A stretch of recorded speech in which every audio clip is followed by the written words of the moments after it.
Do I need to read the resolution again? Please. Oh!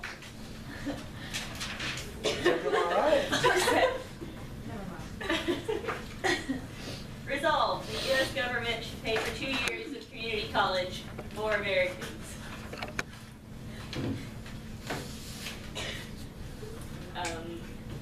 Our main speakers will be Sierra Miley and Taylor Kroom on the affirmative team, and Morgan Gay and Cameron Newton on the negative team. And now, let's see, what round were we on? Round 5. We will now have our second affirmative constructive speech.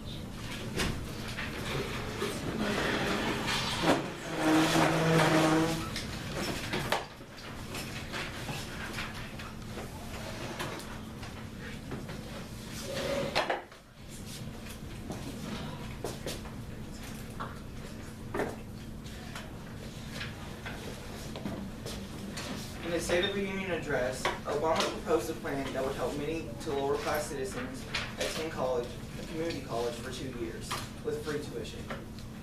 Members of the Republican Party and some from the Democratic Party were shocked to hear such a thought. Despite what each party thought, Obama plans to provide 2 free years of community college with the choice to transfer the earned credits to a 4-year public university. The plan is to have federal government pay 75% of the tuition fees with participating states, while the participating states cover the remainder. The federal funds for the program will come from the money raised from the new tax proposals Obama brought up in the State of the Union address. According to the American Association of Community Colleges, students paid community colleges $16.7 billion in tuition and fees in 2012, comprising nearly 30%, or the largest portion, of their total revenue during the most recent year of which the data is available. The average community college is charging students about $3,347 in tuition and fees this academic year. That represents about 20% of the typical student's cost to attend community college, or about $16,325. For-profit colleges, which compete with community colleges for non-traditional and vocational students and generally charge much higher rates, would be among the losers if Obama's plan became not legal. However, we are not trying to go against for-profit colleges. We are trying to work together. If students receive their bachelor's degree after attending 2 years of college, they can easily pursue a job in the workforce, or they can easily transition to a for-profit college without having to wait a student loan covering over them. The Tennessee Promise is a program like one we are trying to establish here in America. They provide 2 free years of community college or free tuition for those who don't want to further their education, meaning those who want to pursue their bachelor's degree but they don't want to go into anything else. The funds for the service come from saved lottery funds from each year, and the plan needs to work accordingly. Tennessee aims to have 100% college going rate with all the great opportunities available. Many parents and students applaud the state government's hard work to produce a better and well-built workforce. As important as it is for the nation to have the ability to have free community college, it is just as important to consider our own home. The President's program would cover all students' tuition without taking into account other forms of financial aid.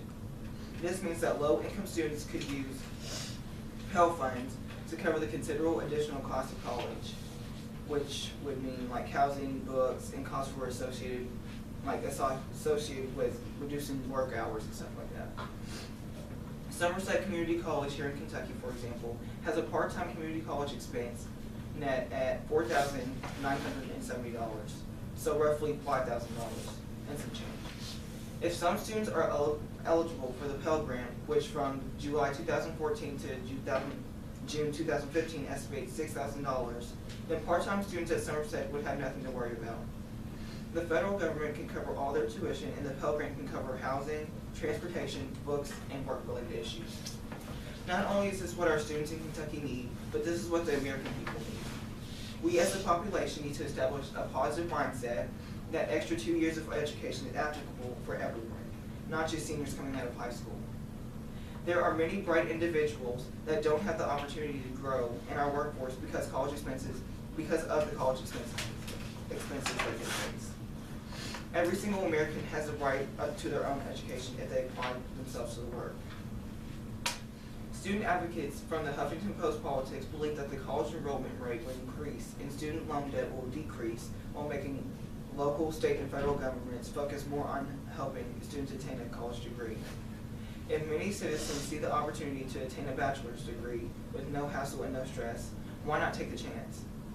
Many people hesitate from going to college because of problems with money or work.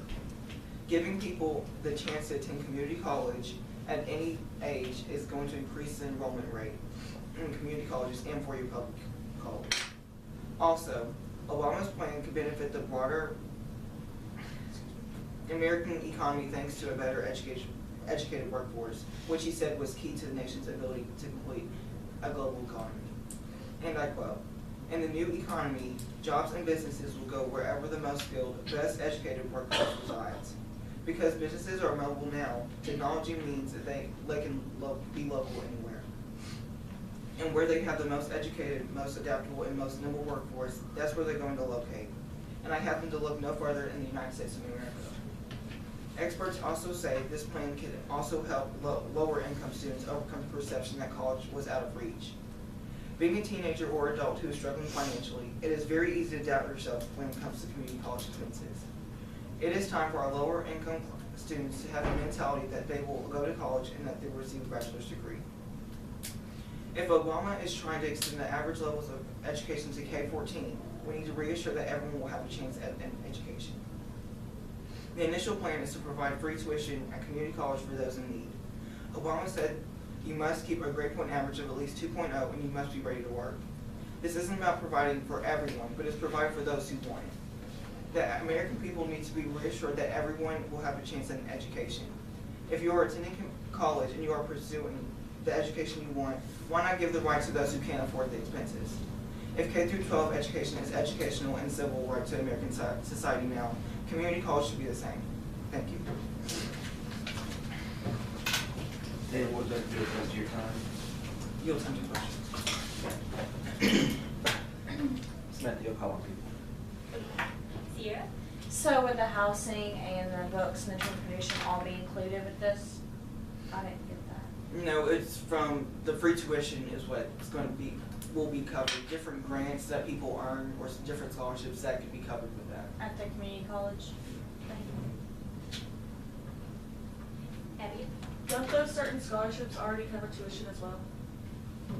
Some of them do, but if most of it covers tuition and they're having like financial troubles or whatever, it depends on the community college that will actually like get the money from the scholarship for tuition and then like they can use it for housing and stuff like that. You talked about how it would benefit like people other than just high school graduates. Do you think it would have a greater impact on those high school graduates or people who have already been out of high school for a while? I think it would help people out of high school because if you were an adult, say that I'm an adult now and I didn't have the opportunity to get an like college education when I was younger, I think that it would benefit me now because if I can go out and get my bachelor's degree, I can go into something else and get like. That's not, I'm sorry.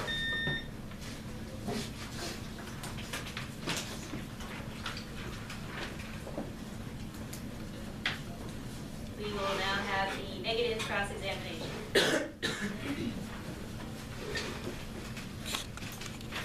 Okay, I'll just start off. Where did you find, like, that you get a bachelor's degree in 2 years? Oh, I just I got it from USA Today, and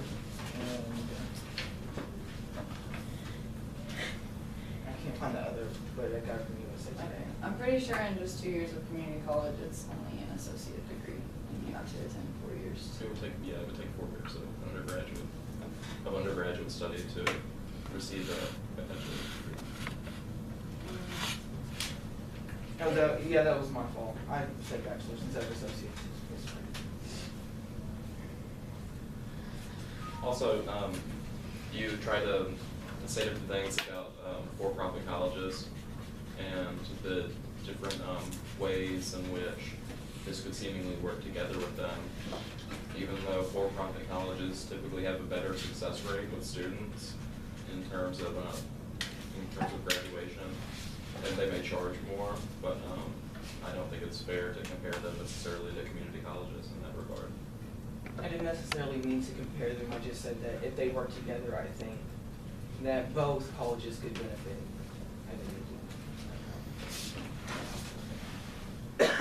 Okay, so yesterday I asked about the funding, and you said that like the state government would have to fund 75% of the plan, but then today you said That was the for the federal government. Tennessee Promise.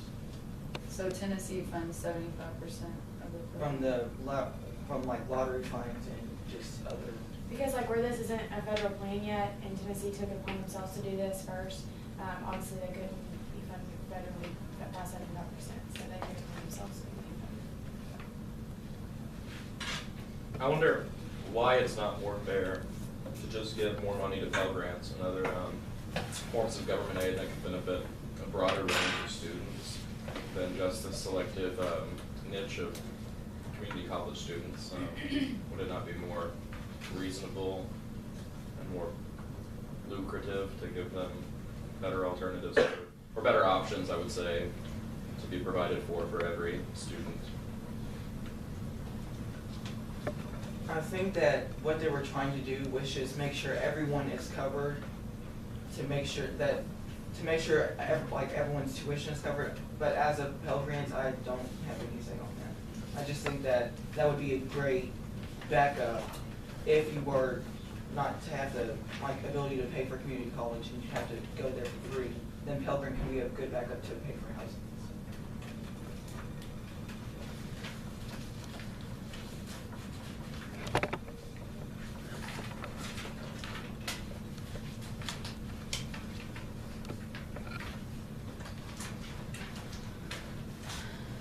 I just looked up getting a bachelor degree in 2 years, and obviously it's not as common, but there are ways to get that. There's an accelerated bachelor degree online plan, and they said that accelerated bachelor's degree programs put a student on the fast track to graduating with a Bachelor of Arts or Science in less than the typical 4 years. That it usually takes 2.5 years. What college is that? It's like, I don't know what colleges use it, I can look that up as well, but it's just like an online type of method instead of going to the actual class and learning with a professor. It's an online tactic. And I don't think that would be covered in this plan. And I also don't think that at a community college that you can do that. Yeah, in many cases, it sounds like something that a for-profit college would end up doing at University of Phoenix or DeVry, something of that nature.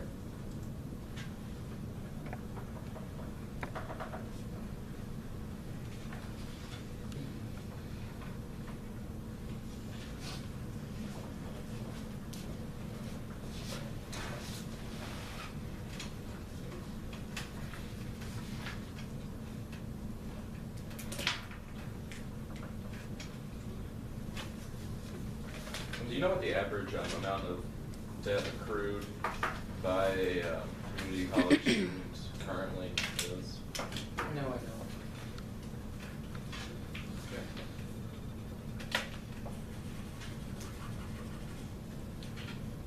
You can take that. No. Okay.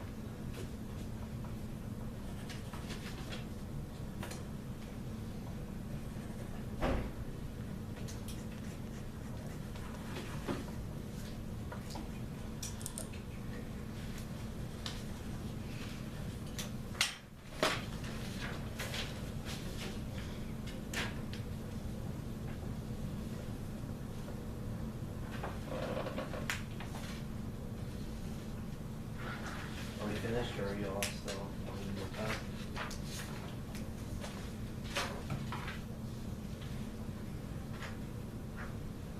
Okay, so we can move on.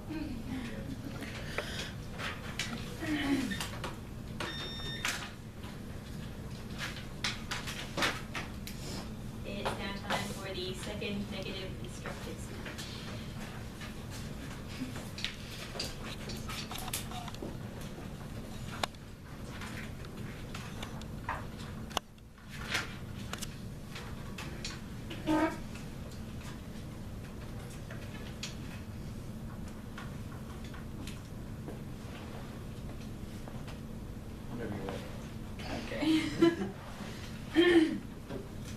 America's College Promise is the official title for Obama's fresh and new plan to provide 2 years of community college free for American students who are willing to work for it.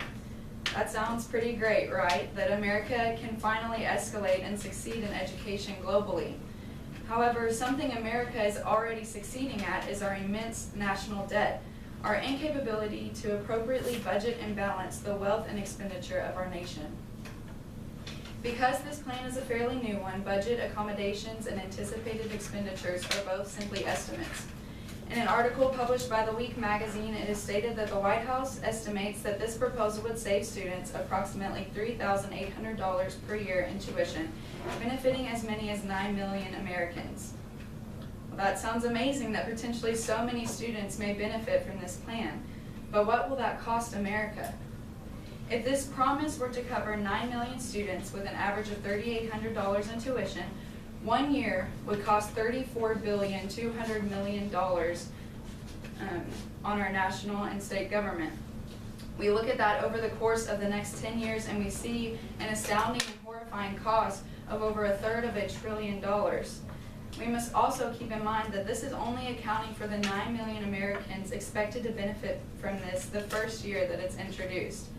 We start paying for people's education and the enrollment rates will spike, inevitably leading to a greater debt for 2 years of education. But say we put the debt aside for now and move on to ask ourselves, is this something that is vital to benefit the majority of American students? Less than half, 45% of all undergraduate students are enrolled in public 2-year colleges, according to the Community College Research Center. 2 CCRC studies of community college students in Washington and Virginia discovered that over a quarter of students who enroll in the fall semester do not return in the spring. There seems to be a lack of persistence, direction, or perhaps encouragement for these students. This lack of persistence can also be found in the astonishingly poor completion rates for these 2-year associate degree colleges. The CCRC examined students in the lowest income quartile, and only 13% of students completed an associate degree in 6 years. The second lowest income quartile has an astonishing 15.8% completion rate for an associate degree in 6 years. It is later revealed that these percentages are taken from for-profit colleges that are in fact higher than the percentages for community colleges. This is a 2-year degree that barely any students are attaining in 6 years. We could say that there is possibly some correlation with the poor degree attainment rates with how these low-income students can't afford their education. If this were the case, why didn't this percentage complete their degree faster than 2 years, ultimately reducing the amount of debt they would collect? The problem does not lie with the funding for these students, but rather in their lack of work ethic and focus on completing an associate degree. After taking into account tuition, other fees, grants, and education tax credits, the average net price for 1 year of a 2-year community college is negative $1,220. This means that full-time community college students on average actually earn money from enrolling. In 2007 and 2008, the National Post-Secondary Student Aid Study estimated that nearly 3 out of every 10 community college students pay nothing or receive money back for attending. 64% of students pay less than $1,000, and only 6% will pay more than $2,500. The amount of students that already have the majority of the cost for their community college education is extremely high. Why do we feel like we as a nation are entitled to pay for this education when it is nearly fully covered in the first place? Clearly, funding this would not boost America's education as a whole because these students are already funded through existing grants. They simply just have to reach out and use their current resources. On the topic of current resources, I must reiterate my previous question. Is this something that is vital to benefit the majority of American students? The CCRC reported that community colleges have the lowest FAFSA application rate, which is the free federal application for financial aid. This takes me back to saying how there's a lack of persistence and motivation when it comes to undergraduate community college students seeking financial assistance. Federal financial aid is already being provided for these students, but they are neglecting to utilize that opportunity.